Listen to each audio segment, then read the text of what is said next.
The ultimate goal of the Watchers, which is played out in what they actually do, is to dominate the earth. They set up these dynasties, and their offspring can rule the earth because they're human enough to inherit the birthright of Adam, which is dominion of planet Earth. A lot of the way that we think as Western Christians comes from medieval times. We think it's biblical, but it's not. It's traditional. The Bible does not inform us about anything and everything. The Bible has a very specific purpose. The most important and specific purpose of the Bible is to convey the gospel of Christ. Because I think we had the ability, we just didn't have the coding. The Watchers knew what they were giving to mankind. Whatever it was, knowledge and technology, was going to corrupt them.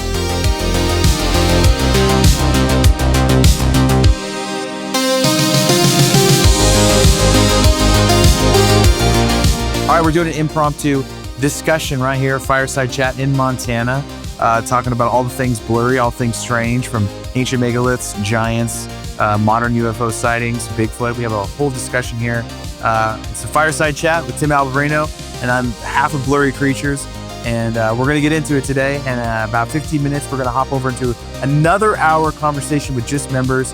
And if you want to become a member, you can go to blurrycreatures.com, or you can also get this conversation at Tim's members community. Where at? The AlberinoAnalysis.com. Yeah. So join us for a long discussion, about a 2-hour episode. You can find the link to those members communities in the description of this video. Hey guys, we got something special for you today.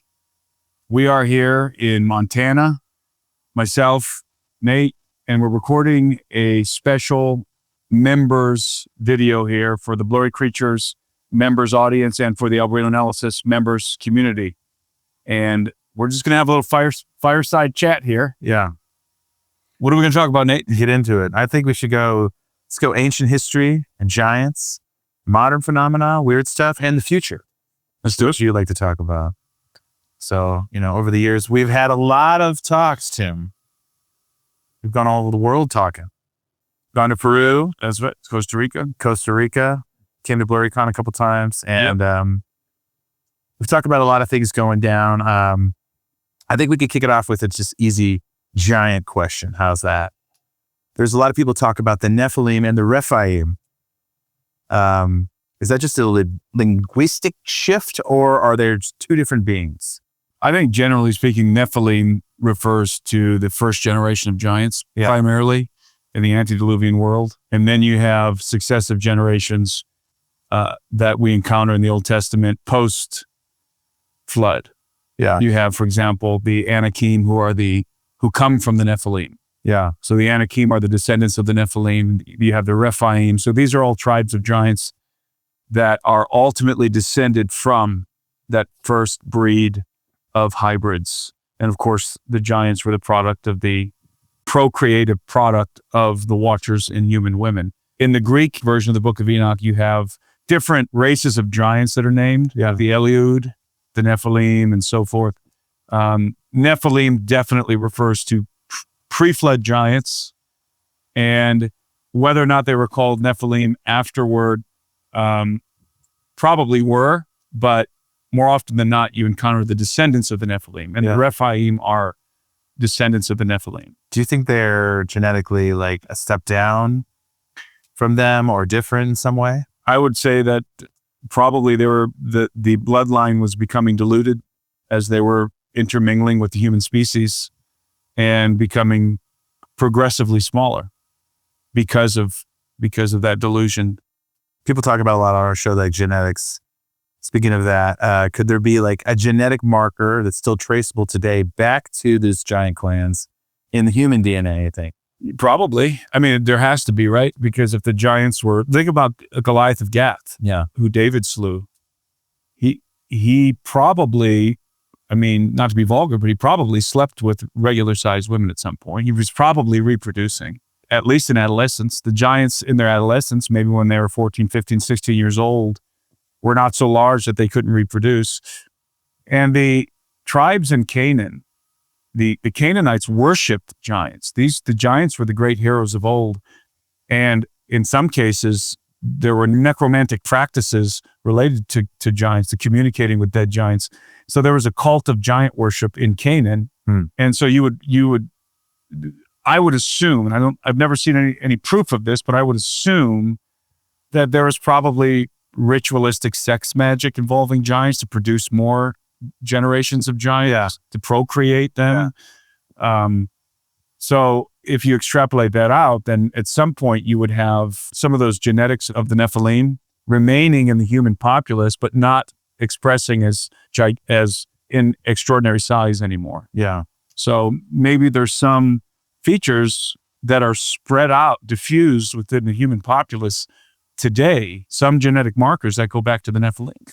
And when you think of like the men of renown, do you think that all of them were obvious Nephilim, or do you think that some of them could have like blended in as like just incredibly intelligent humans that look like us, but we couldn't tell? Or were they very distinct, you think? Like they were a subset species that humans could worship in real time because they were so different than us? There's a lot of different ideas about what the Nephilim look like. You've encountered, I'm sure. Oh yeah. The Nephilim were clowns. Yeah. Is that? That's floating around out there. Yeah. You know, some people think that the Nephilim were reptilian or whatever. I don't see any indication that they looked all that different from us, although you do have 6 fingers coming up. Yeah. Double rows of teeth, red hair, and some of these other features. So you got a little bit Nephilim. Yeah.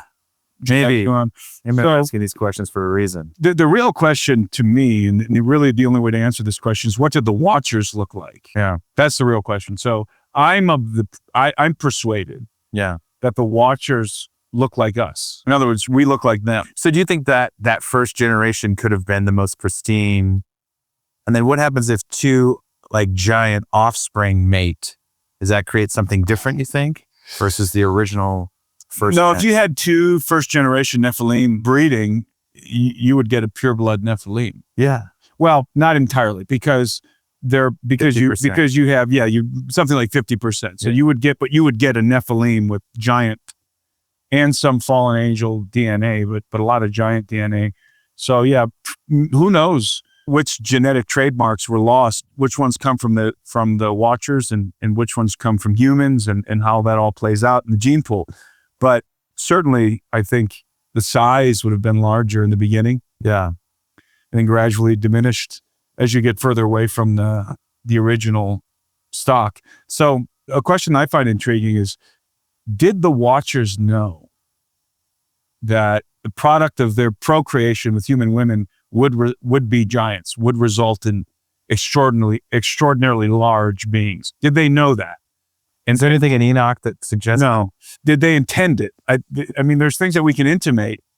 For example, if the Watchers fully intended for their offspring to dominate the children of men, to take dominion of the earth, then it would make sense that they purposely made them larger.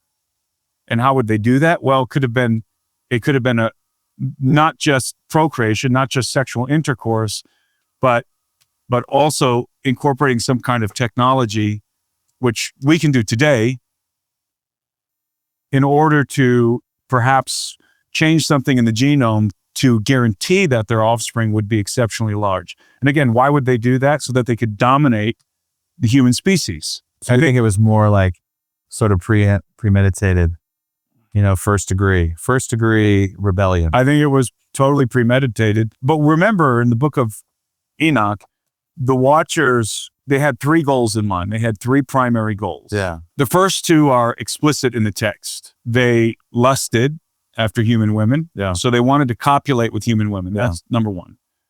I call that the first cause of the Watchers' rebellion. Because I think that's where it seems like that's where they mostly went wrong.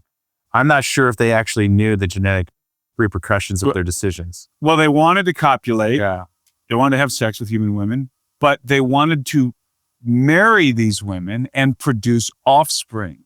So the Watchers wanted to make families. Yeah. They wanted to produce families. So those are the 2 first motivations of the Watchers. They wanted to marry these women with the intention of having sex, but marry them. That's very important. And they wanted to produce offspring. So do you think like them, because a lot of people on our show over the years have said that they're involved kind of when this creation is going down with humans. Do you think they know that their DNAs can mix? Yes, they were genetically compatible. So you have those 2 explicit motives of the Watchers, and you have an implicit motive of the Watchers. But do you think they know that those children aren't going to be normal? Yes, and that goes to this third motive, which is take wives from among the daughters of men, produce children, families, and then this is the unspoken motive, create dynasties and dominate the earth through their offspring. So they had to legally, this had to be a legal transaction with the children of men. And when they made that transaction, obviously it was a Faustian bargain, but it was legal, it was authorized by the governors of planet Earth, namely the offspring of Adam and Eve.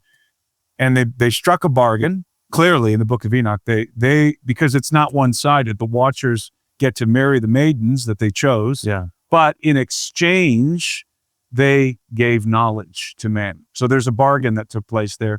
And then the ultimate goal of the Watchers, which is played out in what they actually do, is to dominate the earth. They set up these dynasties, and their offspring can rule the earth because they're human enough to inherit the birthright of Adam, which is dominion of planet Earth. But the Watchers themselves have their governance of the earth is through their offspring, through their human hybrid offspring. So they're trying to play a legal game here. They know what they're about to do is a transgression, but they're trying to have it authorized by because they swear an oath, right? And then they kind of collectively know, if we do this, we got to do this together because we're kind of screwed. That's right. Yeah. So here, two questions at that. Outside of Enoch, what do you think are two other your favorite sources to prove the giants were a thing? The reliability on the giant theory. There's a lot. I mean, there's every single culture has every ancient culture that I've ever encountered has legends of giants. Yeah. And most of them are ancient, but if you want to get close to giant lore, America and Sardinia are the two places. And then you can go to places like Solomon Islands where they say they're still alive, in Afghanistan. What about ancient sources like texts? There's all kinds of them. Plutarch, who's a Greek historian, he wrote some histories regarding Rome, and he writes about General Sertorius, who, when he was in North Africa, in Tingis, which is on the North African coast, close to where modern-day Tangier is located today. He was with his legion. They opened up the tomb of a giant because the Phoenicians were worshiping this giant, this dead giant. Again, the Canaanites had a cult of giant worship, and the Phoenicians were the Canaanites, and were descendants of the Canaanites. And so Sertorius, this Roman general, he probably in disbelief, like there's no way there's a gigantic being there. He has his men open the tomb. And to his utter surprise, he finds a massive giant dead. And he has his men seal up the tomb, and then he pays respect to the giant. His writings. This is in Plutarch. And you can find this woven throughout different histories. That's a part of the history of Rome. But if you go over to South America, you can look at the history of the Inca Empire, the conquest of the Inca Empire, and find dozens of accounts that relate to giants. Well, that's kind of leads into my second question about this topic. Is I think I know the answer to this, but what megalithic site do you think best demonstrates engineering intent beyond sort of the bronze, Stone Age tech that could prove that giants were building some of these things? Engineering directly related to giants, there's no way to know. The only indication that you would have that giants built this is if the dimensions are large enough, if the proportions are large enough to accommodate giants. Yeah. If you are looking at a megalithic edifice or complex, and the doorways are not large enough to accommodate 8, 9, 10 foot tall people, then you're not looking at an edifice that was at least made for giants, maybe made by giants, but that doesn't make any sense. And the giants were slaves, and I doubt that was the case. So, or their tech, the tech that was, but even still preserved. You and I would never build a home that was not correct in regard, proportionally correct to our stature. So, one place that I would say, and you were there, you and Luke were there with me, is in Cusco at Sacsayhuaman. Remember the doorways? We have a picture of the three of us standing in the doorway. Now that doorway probably is what, 10 foot tall? Yeah, it was big. I mean, we're standing in the doorway, three of us. All three of us. Yeah. Standing shoulder to shoulder. It feels like you could put another group of us above us. So there's a doorway, and not only the doorway, but the stairwell. Yep. At Sacsayhuaman.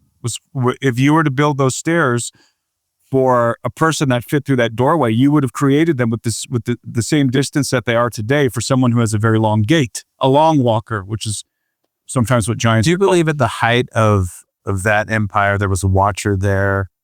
There was like human slaves, and there were giants kind of serving the watcher.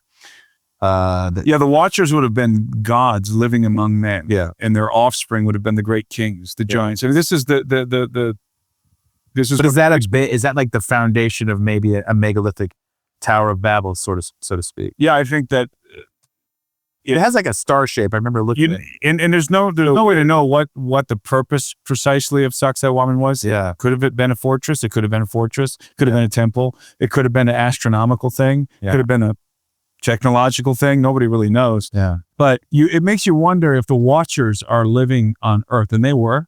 Where were they living? Like, where were they living with these wives of theirs? Were they just living in the huts and in the simple homes, or did they have temples built for themselves? Did they have magnificent palaces built for themselves? Were they living like living, breathing gods on Earth? That's really the picture that the Book of Enoch paints. These are essentially gods co-inhabiting with mankind, which is exactly what the ancients said. This is Eptepi to the ancient Egyptians, when the gods dwelt among men and copulated with human women, and then their offspring ruled their empires. Do you think that's why we see similar architecture, megalithic architecture around the world, not connected? Some of my colleagues believe that like all of these megaliths are architecture of, fallen angels. Yeah. I'm not convinced of that. I don't have any proof that that's the case. Human beings were extraordinary. Just regular old homegrown human beings were extraordinary. The first generation humans were much more remarkable than us in every way, physically more robust and intellectually much more capable than we are. And there's a possibility that antediluvians were much taller than us, 7, 8, 9 feet tall, just regular antediluvian people. Yeah. That's also a possibility. So if you're dealing with people who are much more physically robust and far more intelligent than us because they're closer to the source, right? Adam was like the prototypical human. Imagine a human being with not a single flaw in his genome, not a single flaw.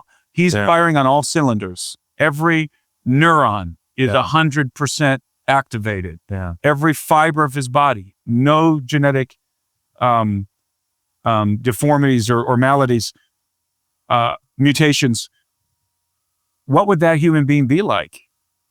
What would he be capable of? Especially one who interfaced with God and with his elder siblings, I believe.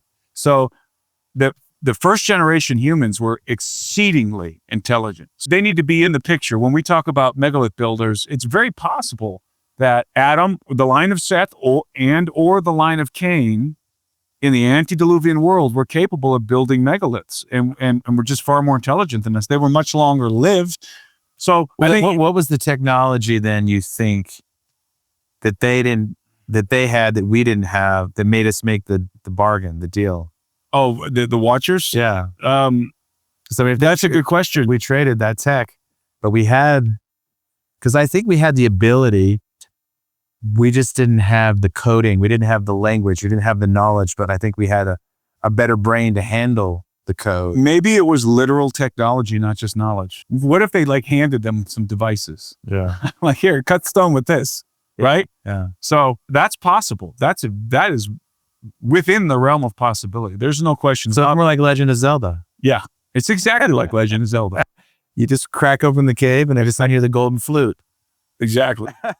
So you wonder. Yeah. Because, I think they were smarter, but they were still naive in some ways. They knew they didn't know something, but they didn't exactly know the formula how to put it all together. Because the Watchers knew that what they were giving to mankind, whatever it was, knowledge and technology, was going to corrupt them. Because when we were in the Coricancha, which is, right, I'm saying that right? Coricancha. When you were kind of describing this, you were saying this is like megalithic technology where those blocks were super smooth. almost stacked together, but they were still kind of like almost melted together. You were kind of describing, I remember on our trip that we did with some of our listeners, this could be like second generation megalithic technology. It's not quite as big and crazy as what we saw up on the mountain. This is more like a smaller version of that. Well, we know it's at least like second generation because the foundations are green diorite. Yeah. And the edifice sitting on that foundation is andesite. Yeah. So those are two different stones, and the diorite's large, huge megalithic stone. So somebody was occupying. There was some megalithic edifice there before the one that you see today. The one we see today is still, it's exquisite. The masonry is exquisite, but there's a chance that the Inca did build that one because the Inca were incredible masons. So they were capable of building some beautiful buildings, the interlocking andesite blocks. Yeah. So there's a chance, and in my mind, I'm not sure if the Inca built Coricancha or if they found Coricancha and they reinforced it and they repaired it. I think it's a 50-50 on the Coricancha. I don't believe they built the foundations of Coricancha. They found the megalithic foundations, or they somehow knew and that then they built on top. This was a sacred spot. This was sacred and important to the gods, who they believed were their fathers. And for like listeners who haven't been there specifically, basically this is like in the church, right? These look more like Legos kind of stacked together. They're still megalithic and they're still perfect and smooth and round a little bit. Cyclopean, yeah. But then you go up on the hill and the megaliths, the stones look like basically giant pieces of like almost the way corn is kind of grown together. Yeah. It's totally two different building styles. Yeah, those are limestone up there, and Coricancha's andesite, and andesite is harder. Yeah. So it's a harder stone. But then up the road in downtown Cusco, you see sort of a middle version of that.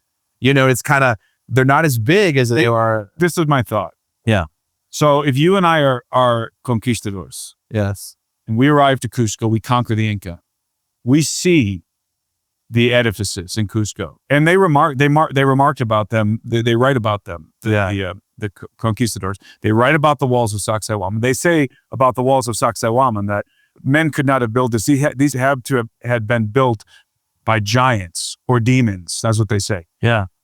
You would think that when we were going to go build our cathedrals, because there's dozens of cathedrals in Cusco, wouldn't we go have a little discussion with the architects of the Inca? Because it's superior stonework. Yeah. There's nothing like it anywhere in Europe. Wouldn't you say, as an architect, wouldn't you be curious about how they did that? Wouldn't you want to learn that style? And wouldn't you build your cathedrals like the megalith? Those would be the greatest cathedrals in the world. Yeah. And they're anti-seismic. The megaliths are anti-seismic, and there's a lot of earthquakes there. So the fact that the Spanish never learned how to build any of that, including the masonry at Coricancha, and the masonry at Coricancha is manageable. It's large stones, but they're not huge. You can manage those stones.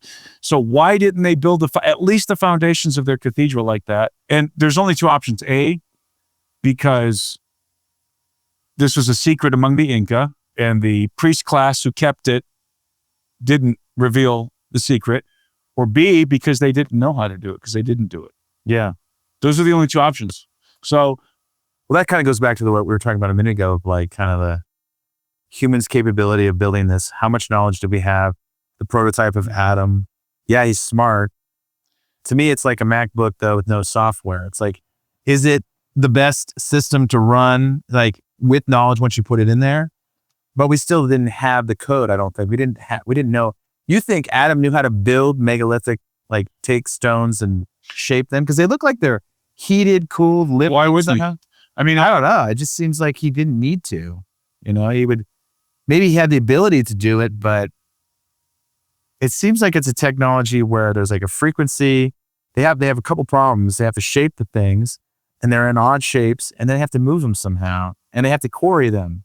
So it's possible that Diluvian civilization was much more advanced than we are accustomed to conceiving of. As I said, the first generation humans, who knows what they were capable of? They might have been doing things that were already really advanced before the Watchers showed up. Yeah. And then the Watchers show up, and they take the their civilization and they level it up with, I mean, how else can we describe it except for extraterrestrial technology? Yeah. And it gets leveled up. Now, does that mean that human beings were building megaliths? No, it just means that they could have been. We don't know. We don't know. They're probably taught, if anything. We have no idea what they were capable of. We just don't know. I mean, I always wonder if original human beings had elongated skulls, because the elongated skulls, like in Caracas and other parts of the world, they have more cranial mass. Their brains are bigger. So it's all bets are off. When you talk about going back to the original man, we don't know what that original schematic was. We are so degenerated from Adam that we're probably, I would say, almost definitely smaller than they were. And we might be, like I said, it would not surprise me if first generation humans were 9-10 feet tall. Would not surprise me at all. Wouldn't surprise me if they had elongated skulls and larger cranial mass. David rolls around. I mean, obviously David is much smaller than Goliath, so we know, like, those are post-human. Yeah. That's post-flood humans. Remember, there was a point at which human beings are living hundreds of years old, and then suddenly God cuts it off, and it's 120 years, and then that gets cut down to 80 or 75. So long lifespans, superior biology. You have to, okay, let's just ask a very simple question. How much better is your biology? How much better does it have to be? How much more efficient does it have to be for you to live 900 years? I mean, you're talking about, if you take us today and you put us next to the antediluvian humans, our biology sucks. They're living hundreds of years. Yeah. That tells you that there's something going on, that they were extraordinary, physiologically speaking, extraordinary. They're still humans. They're more human than we are. I don't think that we processed very well what we've actually lost in regard to, at least to what we were. Times better. I mean, it would make sense. I mean, I think that 900 years old. Yeah, but a lot of people think that's because that was the curse put on. There's all these, the fall, bodies get to age quickly, age faster. There's all these. Well, no, they were laboring under the curse. The curse started as soon as Adam was evicted from Eden. Yeah. So they were laboring under the curse and the futility. The curse was futility. Yeah. And obviously they were dying because they were exiled from Eden. They no longer had access to that, whatever it was, that life-giving force. I don't think it was an apple or a piece of fruit in Eden. And as soon as they're divorced from that, they begin to succumb to entropy. So, and this is part of the wages of sin or death. So entropy is at work in their bodies. They're still living hundreds of years old. Yeah. But they're ultimately going to die. So that tells you, and it's the same force of entropy at work in our bodies. So that tells you right there how much more superior their biology was than ours. Do you think AI and the future tech is going to hack that and keep humans alive? Well, that's the idea. The whole idea, and this is subconscious, of course. And I write about this in my book, Birthright. The subconscious longing of the human species is to return to Adam and ultimately to Eden. Yeah. But Jesus says, I am the door. Mm-hmm. Anyone who tries to come in another way is a thief and a robber. Mm-hmm. So that's what transhumanists are. They're thieves and robbers. They're trying to attain eternal life, but by circumventing the cross of Christ and scaling the wall to paradise rather than entering through the door. And so it is precisely the goal of transhumanism is to regain what was lost in Eden, but not through Christ, to circumvent the cross of Christ. And this is precisely what I think that the bargain today is these technologies. Mm-hmm. The bargain is going to be, we can upgrade our biology. Yeah. We can live longer. We're going to have life extension. We can eliminate a lot of the genetic diseases. Yeah. I mean, heart disease, we can eliminate a lot of that. But at what cost? We have to trade our humanity. We have to give away the trademarks that make us human. That's the bargain. All right, transitioning to modern times, high strangeness. How do you think the Genesis 6 narrative, because we've been talking about ancient tech, we've been talking about ancient prototype of humans, megalithic building, technologies. How does that relate to UFOs, UAPs now? Which is why I think we talk a lot about this Gen 6 stuff, because you can't interpret modern stuff if you don't have sort of a framework of which it's happening, right? How do they relate? I would say that the same kind of beings that were involved in the Genesis 6 affair are in play as it pertains to the UFO phenomenon today. However, not exclusively them. Yes. It's highly complex. There's no simple answer. So a lot of Christians want this to be really simple. They want to say, oh, fallen angels, demons, or fallen angels, Nephilim, and demons. That explains everything that's happening. That's inadequate. That's not the explanation. When you say fallen angels, when people talk about fallen angels, we've sort of we've simplified these terms, and I think we've stripped some of the meaning away from them. I think the general conception of a quote unquote fallen angel, and I say quote unquote because it's not a biblical term. Fallen angel is not a biblical term. Sure. It's a contrivance. It's a term that we use to describe something that we're reading about, right? What people think of are these very grotesque, demonic beings who are, they're supernatural in the sense that they're like, the only way that I can describe it, and this isn't my perspective, this is trying to illustrate other people's perspective. I would say the vast majority of Christians that I interface with have this perspective that I'm attempting to articulate here. So they view them as these grotesque, demonic genies, basically, who can metamorphosize into all different kinds of shapes and things. And this is actually a medieval view. Sure. This is not a biblical. Is that because we only get so many terms in the Bible to give a definition to one of these creatures? How can you paint a complicated portrait with 3 crayons, 3 colors? You can't. Well, Paul seems to allude to multiple factions, almost like multiple governments of weird stuff. That's right. So rather than he doesn't even name a creature. He names like a system of creatures, almost, a principality. Could be anything.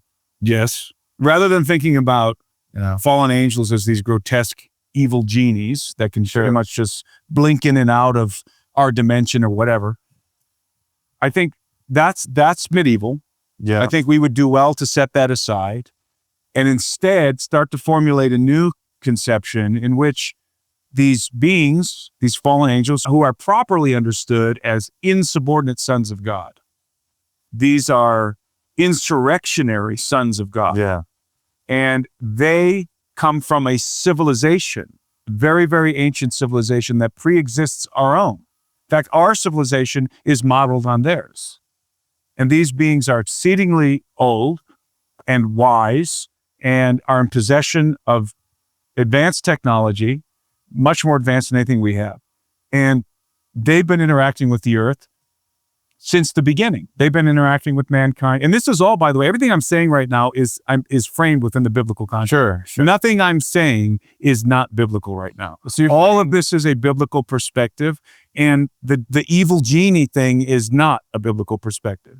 So these... You mean aliens? Well, I'm building up to that. Okay. So quote unquote fallen angels. And let's take away the word Brandon is heavenly hunks. Yes. Let's take away the word fallen. Let's set that aside. Let's just talk about angels. You're talking about a civilization. You're talking about, and I'm going to use this term and people get upset. It doesn't matter. But you're talking about watchers specifically. I'm talking about just any fallen angels, any angelic being. Okay. That is, these are beings that has like left heaven. These beings are essentially extraterrestrial beings. They do not come from the earth. They were not born here. Yeah. Their provenance is not planet Earth. They come from somewhere else. And this is evident in the biblical narrative. They're not from here. So it doesn't matter where they're from, by the way. It doesn't matter if they're from another dimension or if they're some kind of a parallel universe. But what I'm asking is, like, if a Christian says they're fallen angels, there's a couple verses that describe fallen angels, but are they talking just specifically about watchers? These one angels with this one job? Well, there could be 100 classes of angels. There's really, to my knowledge, no verses that describe specifically fallen angels, just angels. And remember, angels that sinned in Jude, I guess. We have to remember that the word angel is a descriptor. Sure. It's a description of occupation, not a classification of kind. In other words, there is no creature that is an angel by nature. Angel is what it does, not what it is. Yeah. So that's an occupational descriptor. So these beings, these quote unquote fallen angels and non-fallen angels, the good guys and the bad guys, they come from an ancient extraterrestrial civilization somewhere else in the universe. Yeah. Now, again, people are going to quibble with that because they're going to say, no, they're extra dimensional. They come from a different dimension. No, they come from inside the earth is what a lot of people say. Well, angels are already here. Well, angels are not from the earth. That's clear in the Bible. Yeah. They're not from here. They pre-exist mankind, and the morning stars sang together. The sons of God shouted for joy when the foundations of the earth were being laid. Yeah. So they're not here. They are extraterrestrial. So why do we have to go there first? Well, if you're gonna couch this into a biblical conversation, you have to start there, because right out of the gates, right at the very beginning, we are encountering, in the biblical framework, extraterrestrial beings.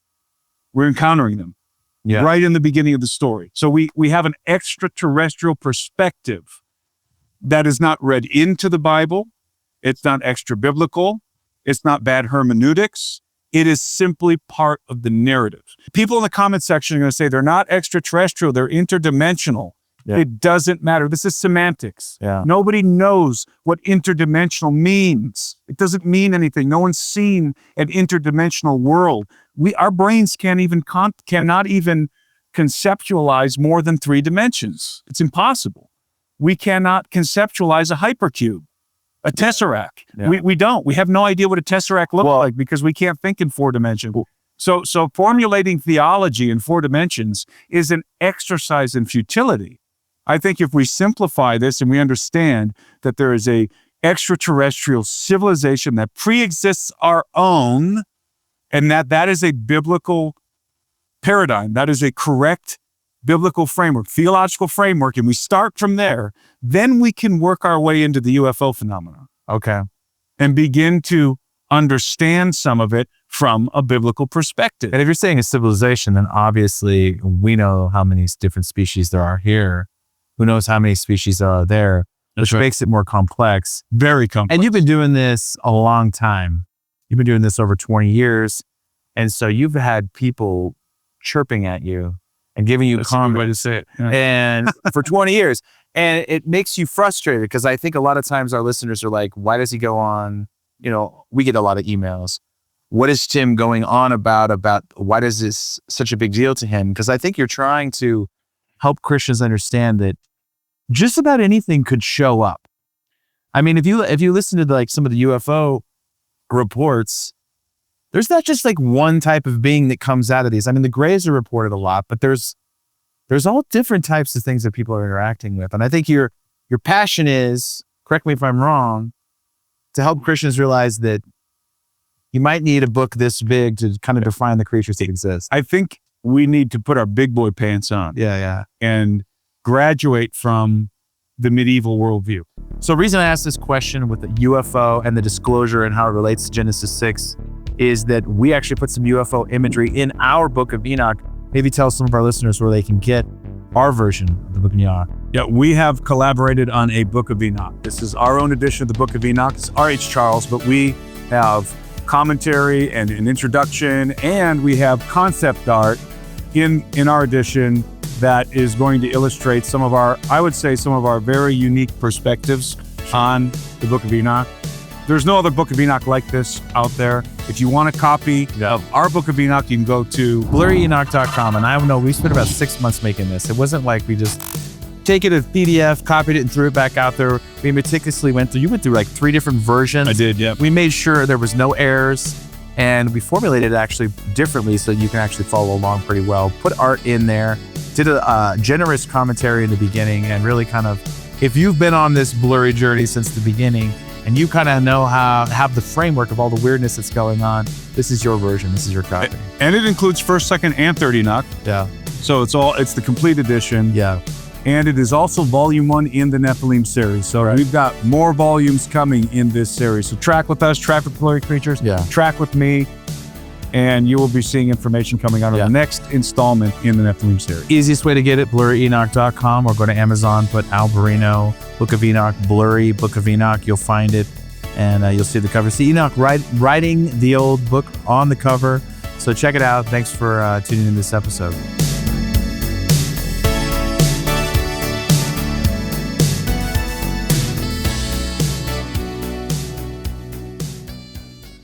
A lot of the way that we think as Western Christians comes from the medieval times. Totally. We think it's biblical, but it's not. It's traditional. And those are two very different things. And that's not to say, by the way, because you can go back, correct biblical perspective is that of the ancient Near East, right? That's the context of the Bible, the ancient Near East, the Old Testament for sure. But they didn't necessarily have the correct perspective either because they had limited knowledge. But they had better terms for some of these things. Like I said the other day in an interview, it was like, we were on the Ken Coleman show and I was talking to him and it's like, what is a demon? I asked him what a demon is. He didn't really know. I'm like, because they always say, every interviewer is like, this is demon, this is demonic activity. That's right. Everything from Bigfoot to UFO encounters, it's all demonic activity. I'm like, what is a demon? That you have to do, if you're going to use that word and use it as liberally as most Christians do, it's the proverbial broad brush, right? And I said, it's a bastard spirit. It's exactly what it is. And I said, what does that mean to you? Disembodied bastard spirit. Yeah. It's a spirit. So it doesn't have a body anymore. Yep. And it's giving you some origin of its nature, where it came from, what its parents were. And I think that is, like, Heiser posted something recently, or his channel did, but he said something. It'd be remarkable if.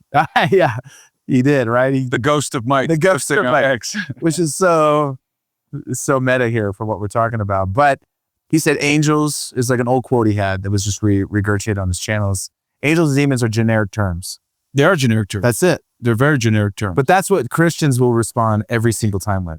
Right. And you're right. When someone uses the term demon in this broad way that so many Christians do today, it's correct to make them define the term. Yeah. Because if they don't define the term, then it's fantasy. It's Fantasyland. Yeah. It's Chronicles of Narnia. It's not any sort of biblical reality. Yeah. And it doesn't conform to actual reality that we see today either. What we do is we conflate the word demon with the concept of demonic. Sure. That's it. We conflate those two things. And we should just use the word like evil or... Demonic is a completely different... Yeah. Demonic isn't a creature. Yeah. Demonic is an attitude. It's an action. It's a mode of being. Yeah. And you can have things out there that are highly demonic in the sense that they're evil, but aren't classical biblical demons. Yeah.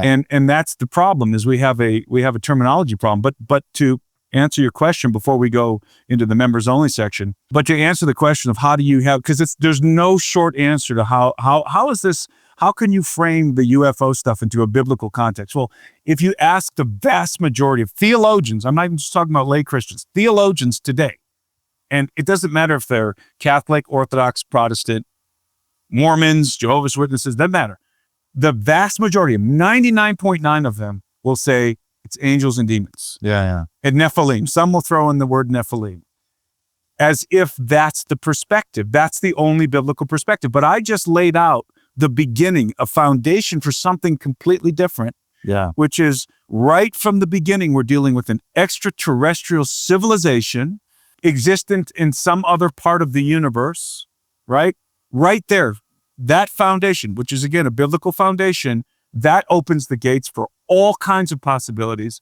Yeah. One of which you mentioned, there could be all kinds of creatures and beings out there that we have no idea exist. And you know what? God doesn't have to tell us about them. He's not obligated to tell us everything about the universe or all of the beings in it. That's not the purpose of the Bible. The Bible does not inform us about anything and everything. Yeah. The Bible has a very specific purpose. Yeah. The most important and specific purpose of the Bible is to convey the gospel of Christ. Sure. It's not the only thing that the Bible does, but it's the primary purpose of the scripture. Well, it's the story how it weaves in and out, and it seems the gospel of Christ kind of weaves into a lot of these stories. And I think this is the impetus of Blurry Creatures. It was about 10 years of me studying all these topics and realizing that Christians kind of ran into a wall. Yeah. We got 3 crayons. Yeah. Then we're supposed to draw or color or paint this elaborate, intricate picture of what's going on with 3 colors. But I would say also all the Bigfoot researchers, all the haunting ghost guys, all the ancient aliens guys, they were running into walls too. They had gone further, but they weren't plugging in the biblical narrative. They were afraid of the biblical narrative. Yeah. That means there's implications. There's theological implications for their salvation and other things. They almost want to like play with magic, say magic exists, but we don't really know the origin of all these things. And so, which kind of brings me to my last question before we hop into the members only section is like, what modern case, because you and I get a lot of emails, a lot of bizarre stuff gets sent to us. What modern case, could be anything, Bigfoot, Dogman, UFOs, hybrids, abductions, most clearly mirrors the Genesis 6 template? Modern. Yeah. If it's like a modern kind of version of Genesis 6 like happening. Well, mirrors is a difficult one because I don't know of any case where you have watchers copulating with human women. Women, and I would say hybrid. That's easy for me. Okay. Kandahar Giant. Okay. The Kandahar Giant. I thought you were going to go alien abductions. No. That. Okay. No. I wouldn't say that. I would say the Kandahar Giant. All right. That, because there you're dealing with, for sure, you're dealing with a descendant of the Nephilim. Yeah. And it's not just one. If you want more on that, you're going to have to join us in the members portion of this discussion. That's right. And we've done a lot of these discussions over the years, and appreciate you, Tim, for doing this. And we set up this like cool fire here and talk about a lot of things. And I'm sure we have more events planned in the future. We're going to be doing a lot of stuff, and we've done 3 or 4 trips already. And I know we want to get to Sardinia at some point and really look at some of these giant tombs. But if you want to check out some of our members' content, ours is blurrycreatures.com/members. And mine is the alberinoanalysis.com.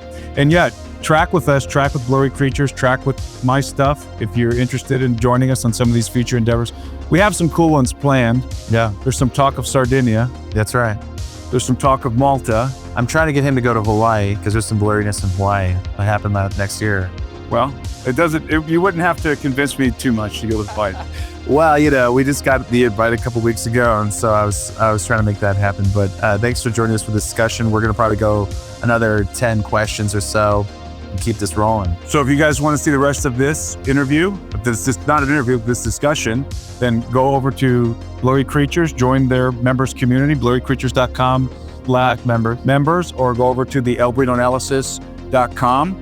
Both of our members' sites are going to feature the rest of this conversation. All right.